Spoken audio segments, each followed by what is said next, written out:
Well, what was once a novel feature on the road is becoming more common here in the Commonwealth. Right. Austin is asking, roundabouts are becoming more and more common across the Bluegrass State. However, in multi-lane roundabouts, I notice Kentuckians struggling and often pulling out in front of cars in the outside lane of the roundabout. So my question is, when is it safe to enter a multi-lane roundabout? Here's Victor Puente with the answer to that good question. This video from Rowan County went viral a few years ago because it looks like people don't know how to drive in a roundabout.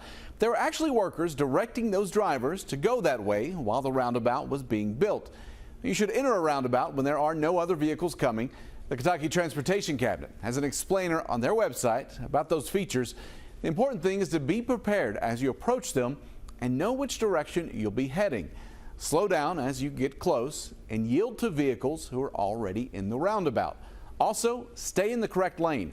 Helps if you get in the correct lane before you get there, before you make that turn. And if there are multiple lanes, some roundabouts require you to turn at the first intersection if you are already in the right lane. Also, whatever you do, do not stop in the roundabout. If you miss your exit, continue on around that circle and try again. The cabinet says in communities where roundabouts have replaced traditional intersections, they've seen a 90% reduction in fatal crashes. If you have a good question, just email us. Goodquestion@wkyt.com. I'll see you on WKYT Mornings.